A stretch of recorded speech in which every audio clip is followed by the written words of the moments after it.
INC के 3 phases हैं, Indian national Congress, और भारत के नेशनल मूवमेंट में आईएनसी का रोल ही चलेगा। इसलिए ये सेशन अब आपको 1947 तक पहुंचा देगा। इसके 3 फेज हैं, 3 चरण हैं। एक तो चरण है the first phase of INC, जिसको हम कहते हैं लिबरल टाइम, जिसे तीसरा बच्चे वाला टाइम है ये आईएनसी का, नरम दल का क्षेत्र। कौन सा चरण है ये? नरम दल का चरण।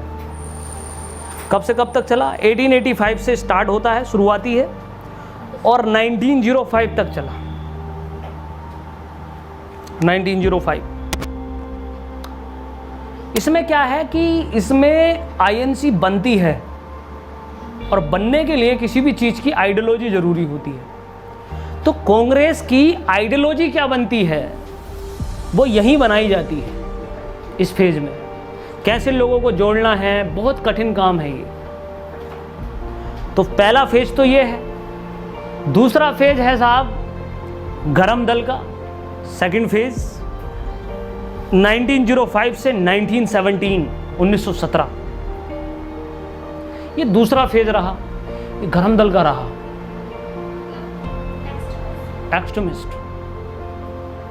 एक्सट्रीमिज्म रहा बहुत ज़्यादा। इस टाइम पर आईएनसी जवान हुई, यंग। और थर्ड फेज रहा गांधीयन एरा। ठीक है, 1919 से स्टार्ट हुआ या 1917 से, और 1947 तक चला।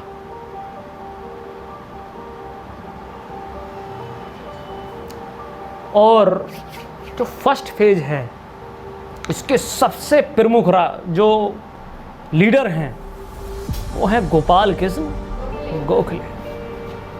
प्रमुख तो वैसे आपको बता दो, दादा भाई नौरोजी हैं, गोपाल कृष्ण गोखले हैं, डब्ल्यू.सी. बनर्जी हैं। ये सारे लोग जो है ना बड़े इंपॉर्टेंट हैं इंडिया के लिए। तो ये फर्स्ट फेज है इसका। और गोखले का एक स्टेटमेंट मैं आपको बता रहा हूँ एग्जामिनेशन पॉइंट ऑफ व्यू से, मिले तो सही, ना मिले कोई बात नहीं, सुन लो।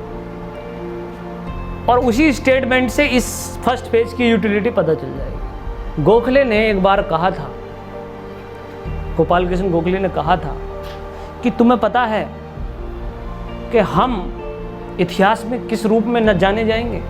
हम इतिहास में कांग्रेस या इस देश की आज़ादी के लिए नहीं जाने जाएंगे, बल्कि हम इतिहास में जाने जाएंगे कि हमने कांग्रेस के फर्स्ट फेज को इस्टेब्लिश किया। ये वो शख्स है जिसने, जो आज हम पढ़ रहे हैं, उसका पहले से ही उसने क्या बता दिया? भविष्य कर दिया, बिल्कुल एग्जैक्ट। बोले कि हम कांग्रेस के पहले चरण के स्थापित करने के रूप में जाने जाएंगे।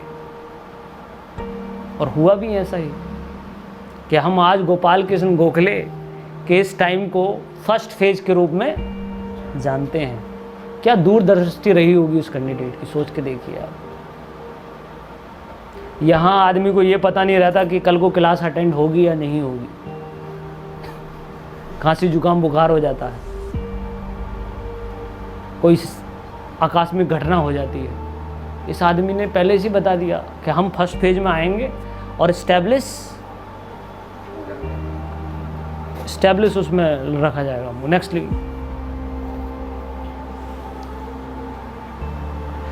तो पहले फेज को लिबरल फेज कहा जाता है, मॉडरेट फेज कहा जाता है, लिबरल एंड मॉडरेट फेज। ठीक है, संवैधानिक फेज है ये।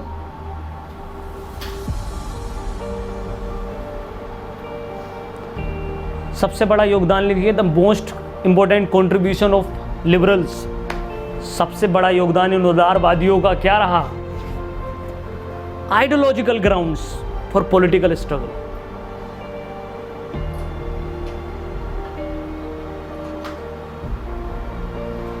Ideological grounds on political struggle. Hindi में लिखेंगे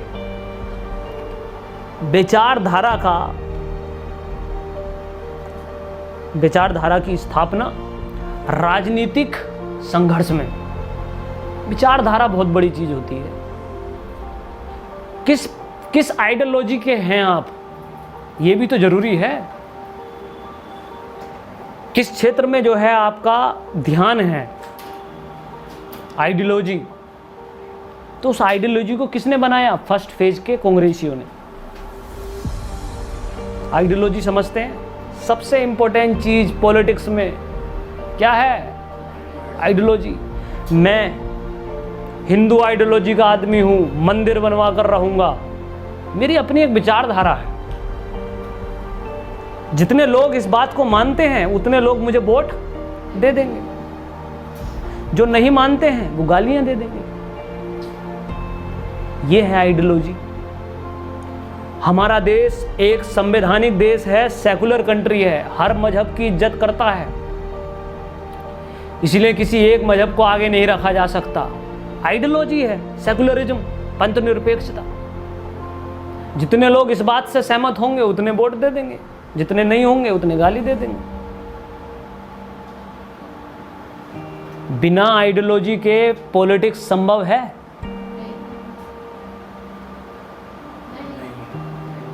नहीं। What was the ideology of सरदार भगत सिंह?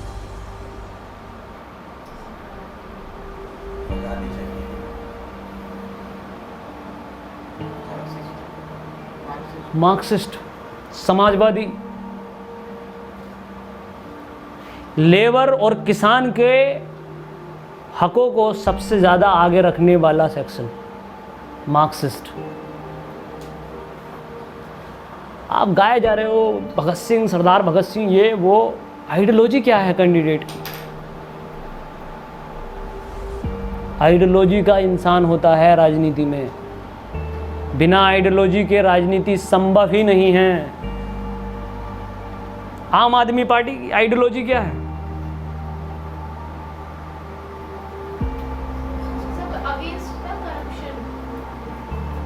भ्रष्टाचार मुक्त भारत आइडियोलॉजी है। आम आदमी की पार्टी, आम आदमी का पार्टी का मतलब क्या हुआ?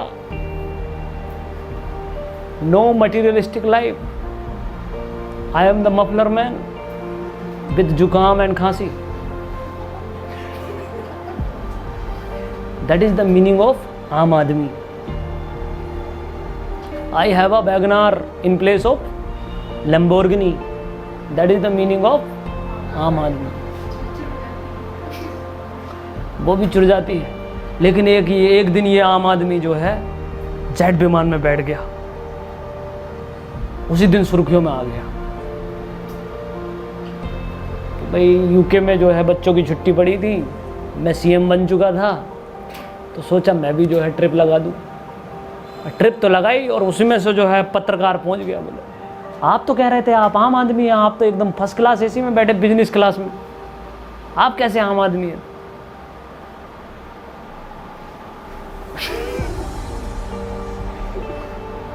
समझ रहे? आम आदमी तो हैं, लेकिन पर्सनल व्यक्तिगत जीवन में जो है हम इंटरफेयर नहीं कर सकते। मतलब समझे आइडियोलॉजी का? कांग्रेस बन तो गई, क्यों बनी? क्यों बनी? इस क्यों को इस्टेब्लिश किया है फर्स्ट फेज के लिबरल लोगों ने। फर्स्ट फेज के लिबरल्स क्यों बनी है? अब ये जो मुंह फाड़ के बोलते थे ना हमको चाहिए आज़ादी, ऐसा नहीं बोला इन्होंने, वरना एक ही दिन में कुचल दिए जाते। क्या बोला होगा? इन्होंने बोला कि हम चाहते हैं कि ये जो है सुशासन करे। कौन? ब्रिटिश गवर्नमेंट, देश के हित में चले। हम चाहते हैं कि हमारा रिप्रेजेंटेटिव भी पार्लियामेंट में पहुंचे। इन्होंने क्या नहीं बोला? आज़ादी, कि छीन के लेंगे आज़ादी, और ये आज़ादी वो आज़ादी। अगर छीन के लेनी होती ना तो चपट पड़ जाते वहीं।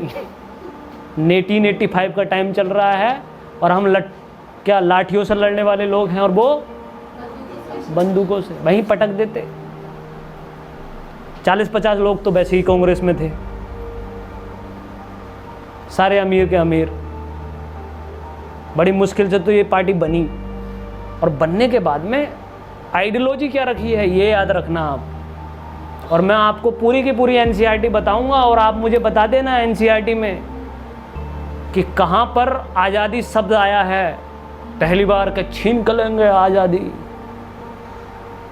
अभी जो एनसीईआरटी या मॉडर्न हिस्ट्री पढ़ने का तरीका है ना, वो इतना गंदा है। बोले हमें गुलाम बनाया था, बेड़ियों में बंधा रखा था, और हमें आज़ाद करने के लिए हमने जो है अपनी लड़ाई शुरू कर दी, यही नेशनल मूवमेंट है। ऐसा होता तो हमारी बेड़ियाँ कभी खुली नहीं पाती। समझ रहे हैं? मांगे क्या हैं वो जरूरी है। तो कांग्रेस का पहला फेज क्या देता है आपको? आइडियोलॉजी। ठीक है, और आइडियोलॉजी में इन्होंने बताया, दादा भाई नेहरू ने अपनी किताब लिखी, एक किताब का नाम था the un-British rule, poverty and un-British rule in India. अब फिर तुम कहो इसका हिंदी रूपांतरण करो, फिर वही टीटू का नाम टीटू ही है।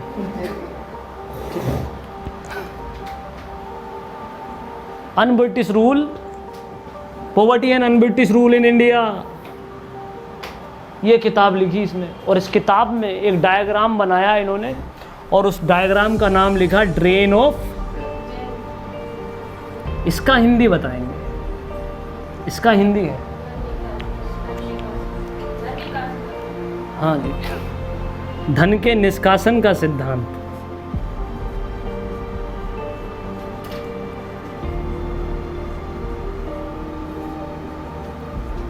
क्लास की मेन जो डिटेल क्लास होगी उसमें डायग्राम भी बना दूंगा, अभी आप समझिए क्या है। देखिए, चीखने चिल्लाने से कुछ नहीं होता है। फैक्ट्स और एविडेंस चाहिए होते हैं किसी चीज़ को गलत या सही साबित करने के लिए, कि मोदी जी ये हैं, मोदी जी वो हैं। साबित कर पाओगे कि मोदी जी ये हैं, आम आदमी पार्टी ये है या आम आदमी पार्टी वो है? साबित कर पाओगे? अगर आप साबित करने के योग्य हैं तब तो मुंह खोलें, और कैसा भी खोल दें फिर तो कोई फ़र्क नहीं पड़ता।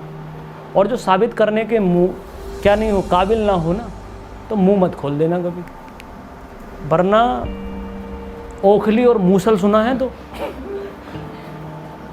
छेद दिए जाओगे। ऐसे बहुत सारे लोग आ जाते हैं जोश जोश में एकदम निकल कर, बहुत बड़े लोग। एक व्यक्ति थे, आमलू नाम है उनका, आम्रलू, आंध्र प्रदेश की मांग की थी उन्होंने।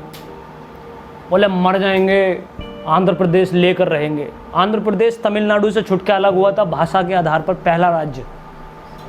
ठीक है, और उन्होंने एक ही रट लगा रखी, आमरण अनशन पर बैठ गए। किस पर? Fast unto death. जोश इतना भरा हुआ था उनके अंदर कि हाँ कामयाबी मिलेगी मिलेगी। लेकिन हर आदमी अनशन पर बैठने वाला गांधी नहीं होता है। ये चीज़ समझनी जरूरी होती है इंसान को, कि हम भी सड़कों पर उतर जाएंगे और हम भी मोदी जी को गिरा देंगे और हम भी वो भी कर देंगे। तुम गांधी नहीं हो, और ना हो तुम भगत सिंह। मर गए वो, क्या हो गया उनका? इंतकाल। और मरे भी कैसे? भूख से। किससे? अंतर समझो। तुम मतलब ही नहीं समझे आमरण अनशन का। क्या फायदा हुआ स्टेट का जब खुद ही मर गए तो? हालांकि उनकी वजह से जो है रिवोल्ट हुए वहां बहुत बड़े पैमाने पर, और फिर हमें अलग करके जो है तमिलनाडु अलग स्टेट बना, आंध्र प्रदेश अलग स्टेट बना। लेकिन यहाँ मतलब समझिए, धन के निष्कासन को साबित किया इन्होंने, क्योंकि कौन थे ये? इंटेलिजेंट आदमी थे, फालतू में थोड़ी ना गालियाँ दे देंगे। रीजन था वो बताया इन्होंने। बोले ऐसा है कि तुम हिंदुस्तान से बहुत सारी चीज़ें लेके तो जाते हो, ठीक है, लेकिन उसके बदले में कुछ देते नहीं। और चीन से समझा दिया कि कैसे रॉ मटेरियल भारत से जा रहा है, और वही रॉ मटेरियल प्रोसेस्ड होकर भारत में बिक रहा है दुगने चौगने दामों पर, और आप इतने 1000 करोड़ रुपए कमा चुके हो अब तक। और उसके बदले में इस देश की जनता अकाल से, ड्रोट से मर रही है, बेरोजगारी से मर रही है, इस देश का किसान भूख से मर रहा है। यही है धन का निष्कासन, ड्रेन ऑफ वेल्थ। और फिर बाद में इन्होंने डिमांड बढ़ाई और लेजिस्लेचर की मांग उठाई। दूसरा पॉइंट जो पहला फेज ये डालता है वो है इंडियन की संख्या बढ़ाना। ड्रेन ऑफ वेल्थ, सुनो, ड्रेन ऑफ वेल्थ जब आया तो उसके बाद में आया 1892 का चार्टर एक्ट। 1892 का चार्टर एक्ट। अब इस चार्टर एक्ट में जो आया वो क्या बात आई कि भाई अब भारत को खुश करना है थोड़ा सा, क्योंकि एजिटेशन हो रहा है, तो पहला इनकी संख्या बढ़ा दो। लेजिस्लेचर में भारतीयों की संख्या बढ़ा दी गई।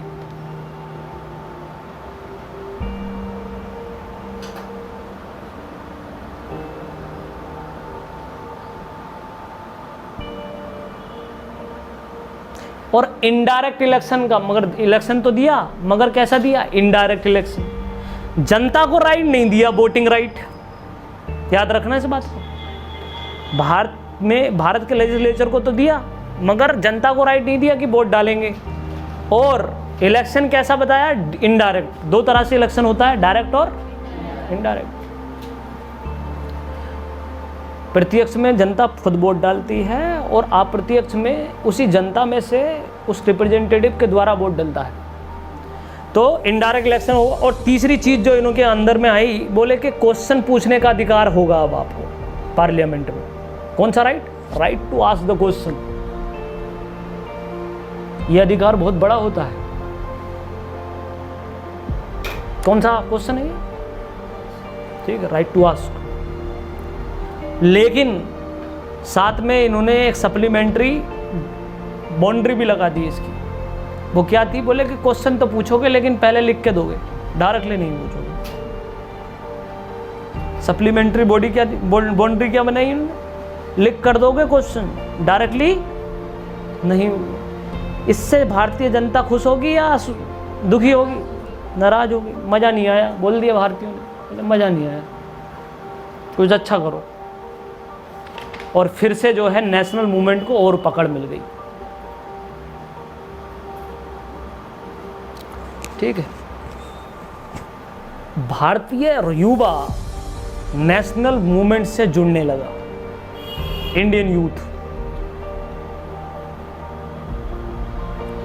ठीक है। अब ध्यान से देखिए, भारतीय युवा क्यों जुड़ रहा था, मैं आपको बताऊं। जगह जगह मंडलियां चल रही थी, जगह जगह लोग कह रहे थे उनसे बातें, और कहानियां सुनने मिल रही थी। खूब लड़ी मर्दानी, वो तो झांसी वाली रानी थी। तुम दुर्गा हो, तुम झांसी हो।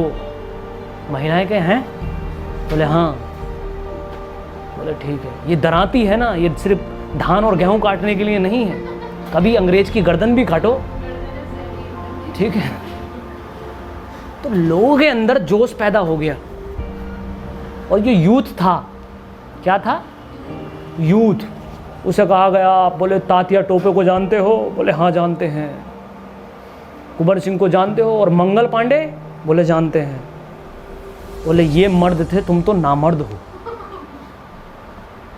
ठीक है, तुम कौन हो? नामर्द हो। वो देश के लिए लुट मर गए हैं और तुम क्या कर रहे हो? जुआ खेल रहे हो। और इस तरह से किसकी एंट्री हुई? यूथ की एंट्री होने में 1857 के हीरोज जितने भी हैं, उन्होंने बड़ा शानदार रोल प्ले किया। ठीक है, उन्होंने बड़ा शानदार रोल प्ले किया। और तब निकले नए नए लोंडे एकदम, भगत सिंह, चंद्रशेखर आजाद। ठीक है, ये सारे लोग थे बड़े यंग। ये तभी निकलेंगे इनकी वजह से। एक किताब, एक आइडिया जो बदल दे आपकी दुनिया, कि मुझको भी ये बनना है। ये हुआ। और फिर लिखिए, नेशनल मूवमेंट। और तीसरी तरफ वो जो है दूसरी सेगमेंट, तो आप तो बता दें, Germany, 3 powers, Germany, Italy, Japan. ये तीनों पावर्स आएंगी और तुम देखना फर्स्ट वर्ल्ड वॉर होगा इसी वजह से। ये तीनों पावर्स जो है कहेंगे यार तुमने कॉलोनी बना रखी है, सबको गुलाम बना रखा, हमें भी तो जगह दो, हमें तो तुम जगह दे ही नहीं रहे हो। तो लड़ाई होगी आपस में, यूके और यूएसए। यूके और यूएसए आएंगे, जर्मनी जापान से लड़ेंगे। यही फर्स्ट वर्ल्ड वॉर है, यही सेकंड वर्ल्ड वॉर है। फर्स्ट वर्ल्ड वॉर और सेकंड वर्ल्ड वॉर है क्या? The struggle for the power to be a super power. कौन सुपर पावर होगा इसका स्ट्रगल है, फर्स्ट वर्ल्ड वॉर भी और सेकंड भी। ये चीज समझनी है बस। तीसरी चीज आई कि जब ये सिचुएशन बढ़ गई और बदल गई, तब एक महान कैंडिडेट को भेजा इन्होंने। समस्या जब ज़्यादा बढ़ गई और पता चला कि अब डोली बाहर निकल चुकी है, ठीक है, अब तो दुल्हनिया दिलवाले ले जाएंगे, तब भेजा इन्होंने उस कैंडिडेट को जो गवर्नर जनरलों में बेस्ट गवर्नर जनरल जाना जाता है, बेस्ट, और जिसे आज तक भारतीय इतिहास के हों या किसी भी कैंडिडेट किसी भी देश के हों, इतिहासकार ये साबित नहीं कर पाए कि वो व्यक्ति सही था या गलत था। ठीक है, हिंदुस्तान में उसने रिफॉर्म भी किए और शपथ भी बहुत फेरी। उस कैंडिडेट का नाम है लॉर्ड कर्जन। ठीक है, और उसके यूटिलिटी को अगर मैं आपको समझा दूं तो मेंस एग्जामिनेशन में यूपीएससी ने एक बार क्वेश्चन दिया कि नेहरू के सुधारों की तुलना लॉर्ड कर्जन के सुधारों से कीजिए। ठीक है, और लोग बिदक गए, बोले पागल हो गए तुम, कर्जन अंग्रेज था, नेहरू जी की बदनामी कर दिया आपने। लेकिन आपको बता दिया मैंने, स्टूडेंट की ना कोई जाति होती है ना धर्म होता है, इज्म तो होता ही नहीं। एडमिनिस्ट्रेटर हो तो एडमिनिस्ट्रेटिव सिचुएशंस को पढ़ता है। तो ये जो कैंडिडेट है इसका नाम है लॉर्ड कर्जन। बहुत ब्रिलियंट, साम दाम दंड भेद, ठीक है, एरिस्टोक्रेट, सारे गुण थे इसके अंदर, और इसके सामने आप टिक नहीं सकते, चाहे आप कितने ही टोपर क्यों ना हो। बहुत शानदार। वो कहते हैं ना हुकुम का इक्का, अंग्रेजों का जो हुकुम का इक्का है वो कौन है? Lord Curzon. और वो उस सिचुएशन में आया भारत में जब हिंदुस्तान में नेशनल मूवमेंट चल रहे थे। बोले कि अगर तुम नहीं गए तो हिंदुस्तान हाथ से निकल गया। और ये बंदा एंटर करता है भारत में, और लॉर्ड कर्जन जब भारत में एंटर करता है, बंगाल में इसकी एम्बेसडर जारी होती है, और वहाँ जो फाटक था रेलवे ट्रैक, वहाँ उसकी गाड़ी रुकती है और बराबर में बड़ा तमाशा चल रहा होता है। वो शीशा नीचे करता है, ध्यान से देखिए, शीशा नीचे करने के बाद में पूछता है क्या हो रहा है? बोले साहब तमाशा हो रहा है। बोले तमाशा किस चीज़ का? बोले भालू का, भालू को नचा रहे हैं। बोले व्हाट?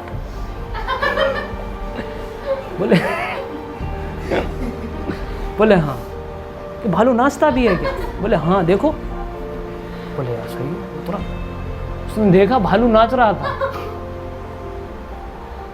कह रहा है एकदम ए जमुरे नाच के दिखा, और भालू दो टांगों पे खड़े होकर नाच के दिखा रहा था। समझ में आ गई? और जब भालू को नाचते देखा और उसने सपेरे को देखा, किसको? सपेरे को। सपेरा जो है बीन बजा रहा था, और जैसे जैसे बीन बज रही थी वैसे वैसे जो काला कोबरा नाग, अगर जरा सी दुर्घटना, आपका ध्यान बटा, ठीक है, आपका माइंड सेटअप इस पृथ्वी से हटा, वो काला कोबरा नाग किसके आगे, बीन के आगे जो है नाच रहा है, ऐसे करके ऐसे करके। आपने देखा कभी नागिन डांस?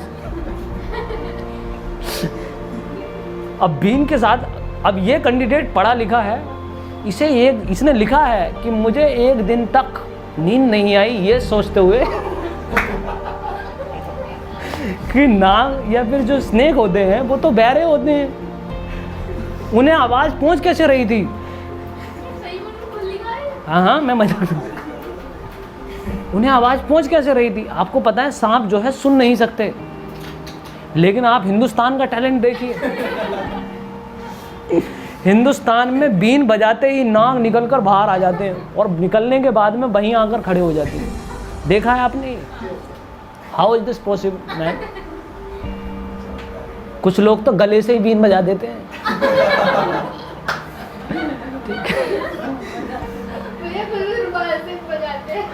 समझ रहे हैं? ये जो हुनर उसने देखा हिंदुस्तान में, तो उसने लाइन में लिखा और फिर ये एग्जामिनेशन में भी पूछा गया।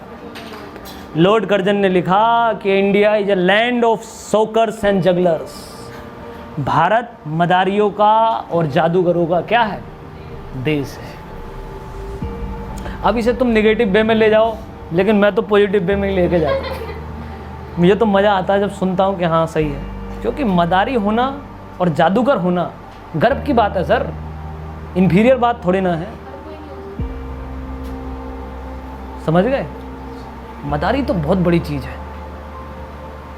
तो तुम्हें आएगी हंसी, तुम्हें लगेगा बुरा कि बेइज्जती हो रही है, ये तो फायदा हो रहा है, इसलिए बच के रहना। हम एक बीन बजाएंगे और सांप तुम्हारे गले में होगा। ये पावर है इंडियंस की। मैडम डरो मत, ऐसा कुछ। लेकिन ये कर्जन ही है जो दूसरी चीज भी लिखता है, और इसकी ये स्टेटमेंट बड़ी इंपॉर्टेंट है, ठीक है, काम देगी। इन्होंने लिखा, east is a university where scholar never gets degree. East is a university where scholar never gets degrees. कि पूर्व या पूर्व के जो देश है वो एक विश्वविद्यालय हैं जहां पर विद्वानों को, उसके विद्यालय के जो विद्वान हैं उनको डिग्री नहीं दी जाती कभी भी। समझ रहे क्या हुआ? उनको कभी क्या नहीं दी जाती? डिग्री नहीं दी जाती। तो दोनों ही चीजें जो है ना एक दूसरे की क्या है? अपोजिट है। समझिए, ठीक है। अब कर्जन हिंदुस्तान को समझ गया। समझना बड़ा जरूरी होता है, आइडेंटिफिकेशन किसी चीज़ को। इंडिया को समझा उसने, बड़े शानदार तरीके से समझा, और फिर आकर उसने जो है फिर अपनी बीन बजानी शुरू की बेहतरीन तरीके से। इतने बड़े चैलेंज थे। तो कर्जन के लिए आपको बता दूं मैं, ध्यान से समझिए आप जितनी देर भी बैठे रहो लास्ट में। Curzon is just like a Misbah ul Haq of the Pakistan. Pakistan का एक खिलाड़ी है, क्या नाम था? मिसबा उल हक। वैसा ही कौन है? कर्जन। तो मिसबा उल हक की क्या क्वालिटी है, क्या फीचर है, वो आपको अभी बता देता हूँ मैं, ठीक है। बिल्कुल वैसे ही ये एक्ट करेगा जैसे कि पाकिस्तान के मैचों में कौन करता था? मिसबा उल हक। तो पहला काम जो इसने किया सबसे बड़े रिफॉर्म्स में, इंडियन एडमिनिस्ट्रेटिव रिफॉर्म।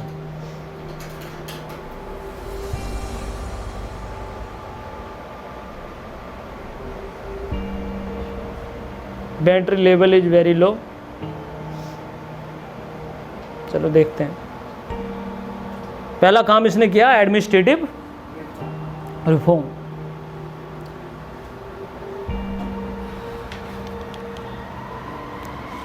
कर्जन को आप जब भी पढ़ोगे एक लाइन याद रखोगे, हर चीज की टैग लाइन बताता चल रहा हूं मैं आपसे। कहीं पे निगाहें, कहीं पर निशाना।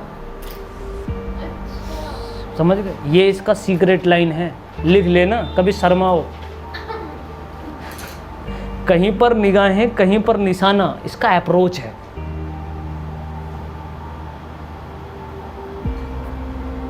तो एडमिनिस्ट्रेटिव रिफॉर्म लेकर आया, और इसमें पहला रिफॉर्म था इसका म्युनिसिपल कॉरपोरेशन एक्ट।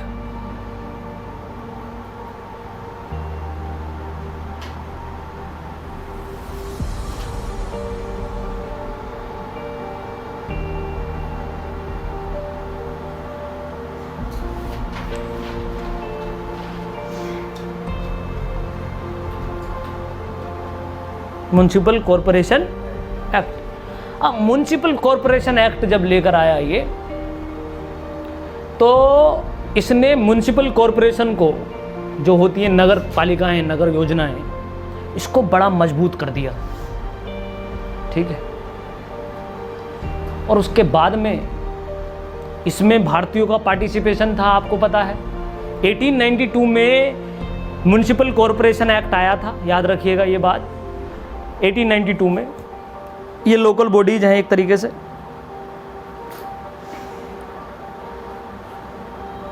और इसमें भारतीयों का पार्टिसिपेशन किसने दिया था? रिपन ने। किसने? रिपन ने। और म्युनिसिपल कॉरपोरेशन जो थी वो किस पर डिपेंड करती थी? सरकार पर। सरकार पैसा देती थी उनको। इसने क्या काम किया? उनकी ऑटोनॉमी छीन ली। तो लिख लीजिएगा इस बात को कि म्युनिसिपल कॉरपोरेशन की ऑटोनॉमी किसने छीन ली? और वहां पर इसने गवर्नमेंट के लोगों को बढ़ा दिया। सरकार के क्या बना दिया? लोगों को।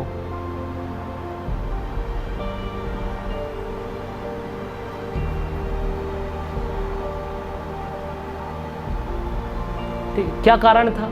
ये चाहता था कि हिंदुस्तान के लोग किस में शामिल ना हो? म्युनिसिपल कॉरपोरेशन में।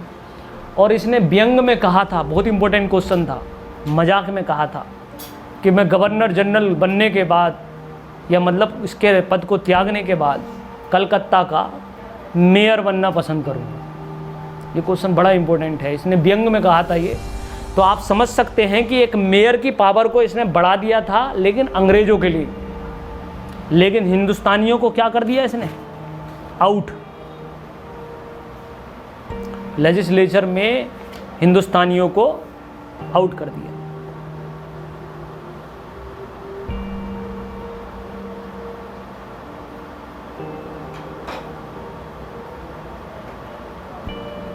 ठीक है। तो देखो इसने काम जो किया, ध्यान से देखो, कहीं पर निगाहें कहीं पर निशाना। अब ध्यान से सुनिए, म्युनिसिपल कॉरपोरेशन एक्ट को बढ़ावा दिया और उसमें सरकार का हस्तक्षेप जो है ज़्यादा कर दिया। और लोगों को लगा और कहा कि भाई इससे जो है ये म्युनिसिपल कॉरपोरेशन अच्छे से काम करेगा, और भी बहुत बेवकूफ़ी का काम कर रही है, और भी अच्छे से काम करेगा। लेकिन इंटेंशन क्या था? निशाना क्या था?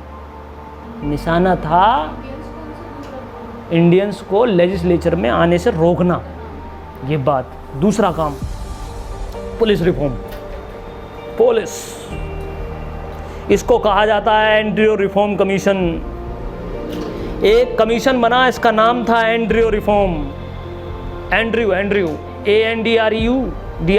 Sorry, Andrew reform commission.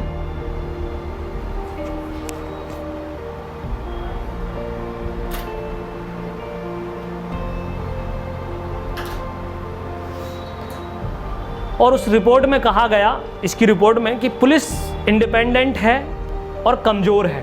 क्या है? कमज़ोर है। ठीक है, इसको मजबूत किया जाए। तो इसने सबसे पहला काम पुलिस के लिए इसके अंडर में किया, पुलिस ट्रेनिंग सेंटर बनवाए।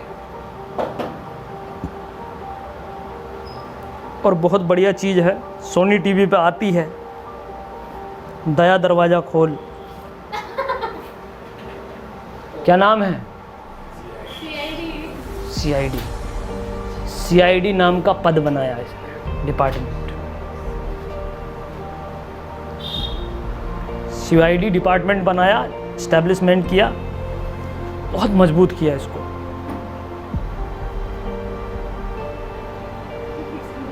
लोगों ने पूछा क्यों कर रहे हो?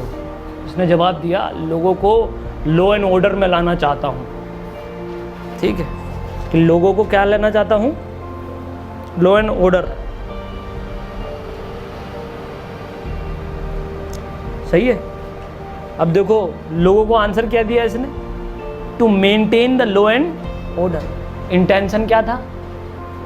लोगों को कंट्रोल। जनता को कंट्रोल अगर कर सकती है सरकार, तो किसके माध्यम से? पुलिस। और पुलिस की पावर तो मैं आपको एक ही जगह दिखाऊंगा, रामलीला मैदान 2008, सॉरी 2011, 2011 की बात है। रामलीला का मैदान था। योगी बाबा ने, योगी बाबा का मतलब बाबा रामदेव जी ने परमिशन ली दिल्ली सरकार से, शीला दीक्षित की गवर्नमेंट थी, कि भैया हमको जो है योग कैंप लगाना है। परमिशन दे दी। और परमिशन देते ही बाबा रामदेव अनशन पर बैठ लिए, ठीक है।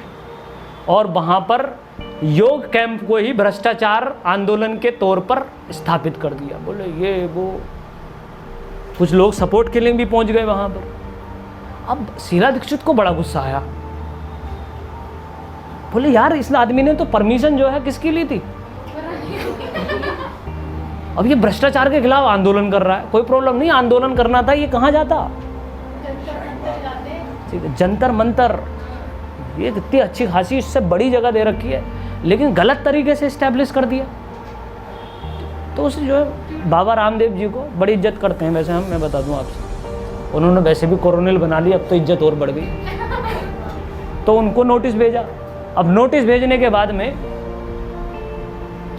बाबा रामदेव जी पर कोई असर नहीं हुआ।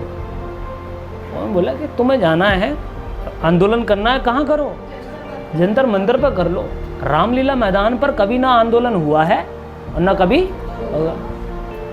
बोले ठीक है। इन्होंने जो है मामला जो है डाउन कर दिया। कुछ नहीं, 4-5 दिन हो गए, मीडिया ने और चढ़ा दिया, बोले बाबा हो तो ऐसा हो, बाबा हो तो ऐसा हो, बोले ये तो मल्टी टैलेंटेड आदमी है, ये है। और फिर तो बाबा आसमान पर बैठे थे, रात का 11 बज रहा था। कितना? 11। रात के 11 बजे चारों तरफ से रामलीला मैदान को घेरा गया और सीआरपीएफ, आरपीएफ, पुलिस सारी की सारी बुला ली शीला दीक्षित बोले। और फिर छोटा वाला स्पीकर जो होता है उस पर बोले कि जाओ, 5 मिनट में आपने मैदान खाली नहीं किया, ठीक है, तो तुम्हारा खोपड़ा खाली कर दिया जाएगा। ठीक है, सिचुएशन बनी। और बाबा रामदेव जी को महिलाओं के कपड़े, सलवार कमीज पहनकर बाहर निकलना पड़ा, ठीक है। That is the power of law and order, police. इसलिए पुलिस से पंगा नहीं लेने का है। मैं आपसे ये कह रहा हूँ कि पुलिस 2 कामों के लिए होती है, to maintain the law and order and to control the population, ठीक है। ये दूसरा वाला जो बात बोला है ये कभी सामने नहीं बोलता, ना लिखा जाता है, लेकिन ये होता है।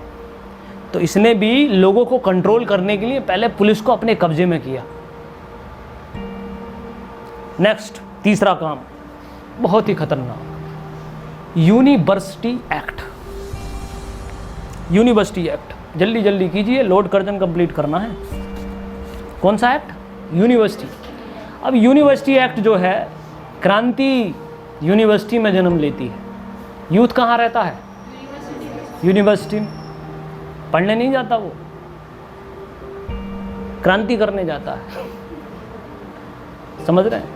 अब यूनिवर्सिटी एक्ट के अंतर्गत इन्होंने कहा कि जो पढ़ाया जाएगा, ठीक है, जिसका सिलेक्शन होगा, जो पास होगा, इस सबका ब्यौरा हमें दीजिए। और अगर किसी भी छात्र ने हमारे खिलाफ विरोध किया तो वाइस चांसलर जो होते हैं, कुलपति, उनको रस्टिकेट किया जाएगा। और साथ में स्टूडेंट तो जाएगा ही जाएगा, उस पूरे के पूरे स्कूल को, विद्यालय को निलंबित कर दिया जाएगा। समझ गए? अब मान लो कि तुम्हारे कॉलेज से एजुटेशन हुआ, तो अब कौन कौन जाएंगे? सब। पूरा स्कूल बंद हो जाएगा, नौकरी छिन जाएगी। ये रूल लेकर आई है पुलिस एक्ट में। रेले कमीशन के द्वारा आया था ये, 1904 पहली बार बात आई है। और गवर्निंग, इसी के अंदर लिखिएगा, गवर्निंग बॉडी में सरकारी लोगों को बढ़ा दिया। हमारे लोग जाएंगे, क्या सिलेबस है, क्या पढ़ाना है, हमारे लोग डिसाइड करेंगे।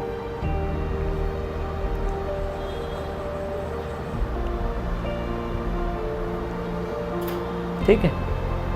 और पियोडिकल बोलते हैं, पियोडिकल इंस्पेक्शन होगा। पियोडिकल इंस्पेक्शन का मतलब होता है कि तुम क्या पढ़ा रहे हो, क्या पढ़ाया जा रहा है। जो बीएसए का नाम सुना है, बेसिक शिक्षा अधिकारी, जो जगह जगह जाकर पढ़ाते हैं, पूछते हैं, आपने वीडियोज भी देखी होंगे, उन्होंने बताओ भाई धनुष किसने तोड़ा था।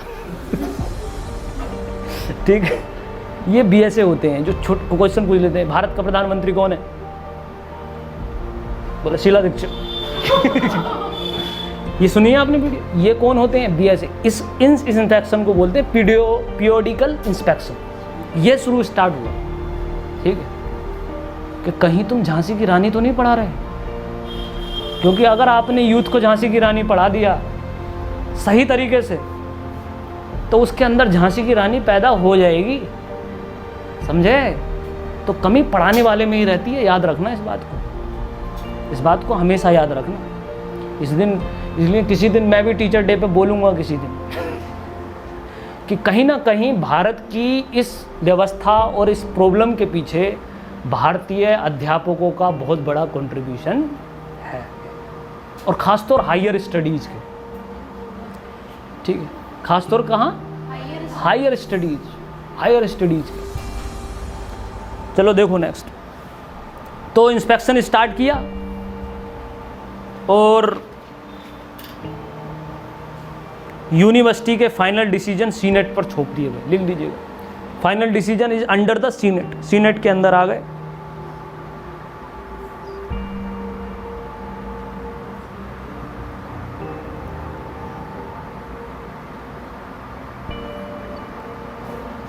अब देखो सुनने में बढ़िया लग रहा है, माँ बापों से कहेंगे कि भैया तुम्हारे स्कूल में हम पढ़ाई लिखाई बढ़ाना चाहते हैं, इस वजह से हम ज़्यादा इंफ्रास्ट्रक्चर कर रहे हैं, सरकारी लोगों को बढ़ा रहे हैं।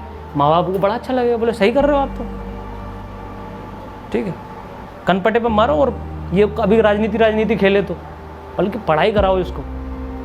हम इसे इंजीनियर बनाने भेजा था, ये बन के छात्र नेता वहाँ पर जाकर। कौन से माँ बाप चाहते हैं कि उनका बच्चा जो है सड़क पर जाकर करे भारत माता की जय, इंकलाब जिंदाबाद, चोरी चुपके ही करता है, ठीक है। ऐसे माता पिता मैंने तो नहीं देखे, अगर होंगे भी तो इट्स ओके, कोई प्रॉब्लम नहीं है, लेकिन राजनीति से बचा कर रखता है हर एक व्यक्ति अपने बच्चों को। इसीलिए माँ बापों को बड़ा अच्छा लगा इसका एक्ट, अच्छा लगा। कहीं पर निगाहें, इंटेंशन क्या है, छात्रों को, नए युवा को मेन स्ट्रीम पॉलिटिक्स से अलग करना। लिख लेना बात,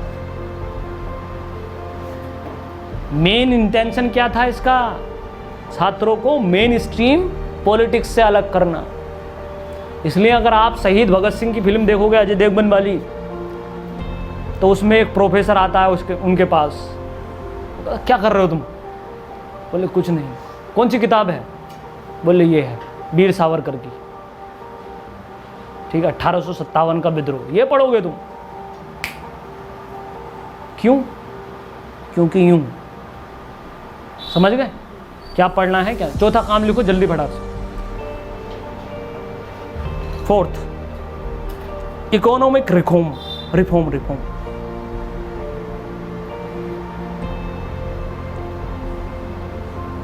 इकोनॉमिक रिफॉर्म में सबसे पहला रिफॉर्म है इनका एग्रीकल्चरल रिफॉर्म।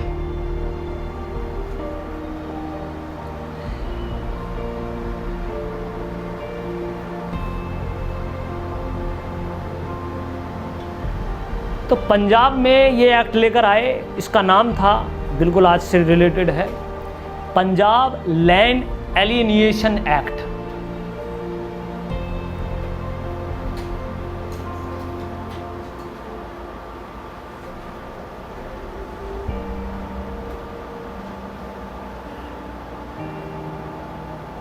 कौन सा एक्ट, लैंड एलियनेशन। देखिए कोई भी व्यक्ति पंजाब के किसी किसान से जमीन नहीं खरीद सकता फॉर द मनी लैंडरिंग। क्या नहीं खरीद सकता, जमीन, ठीक है, ये सेगमेंट है। दूसरा है लैंड रिफॉर्म एक्ट 1900 लैंड लिखो, लैंड रिजोल्यूशन एक्ट।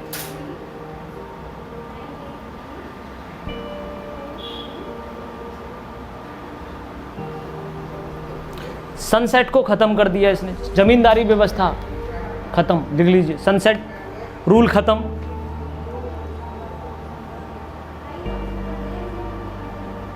कौन सी ईयर में आए थे? 1900। और लिख लीजिएगा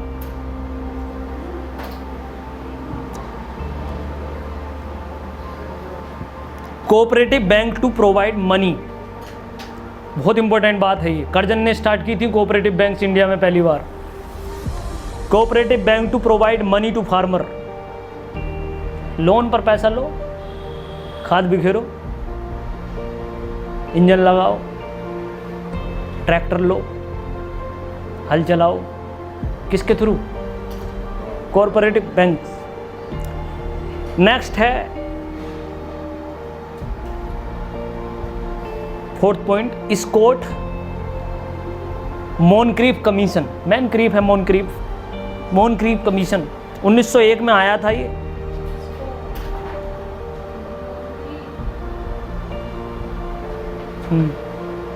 ठीक है, अब रीजन बताता हूँ मैं, लिख लीजिएगा। ये कुछ नहीं है, फॉर इरिगेशन है, इरिगेशन प्रोवाइड कैनाल्स वगैरह ये सब। मैनक्रीफ कमीशन ने इरिगेशन मजबूत किया था।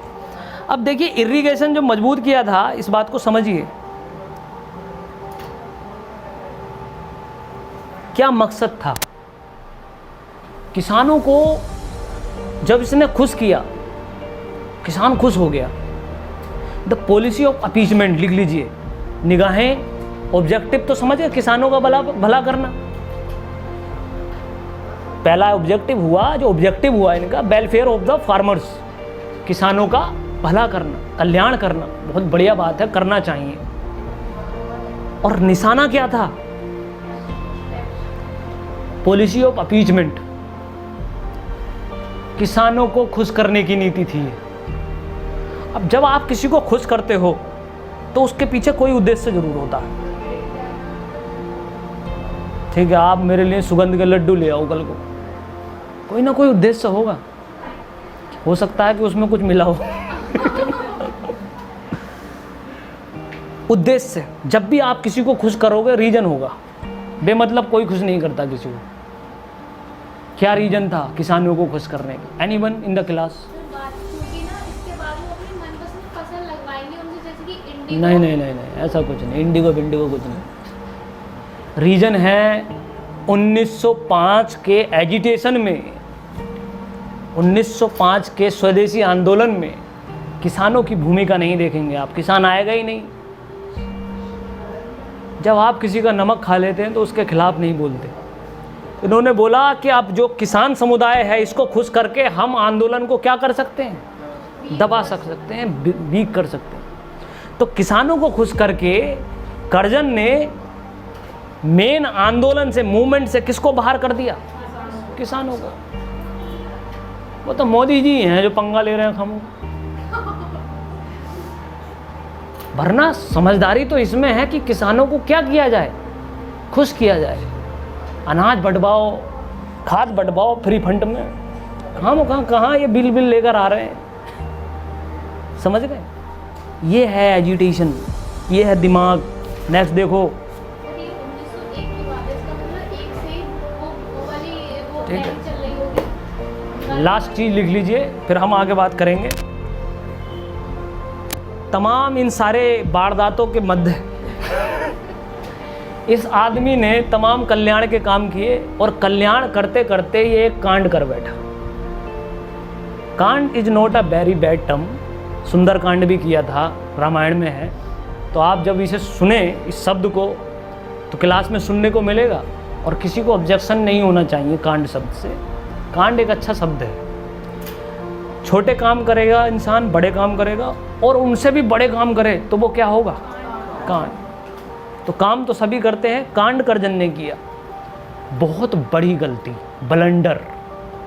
और उस ब्लंडर का नाम लिख कर छोड़ दीजिए, अगली वीडियो में आपको बताएंगे। ब्लंडर का नाम है बंगाल का विभाजन। ठीक है, द सेपरेशन ऑफ बंगाल।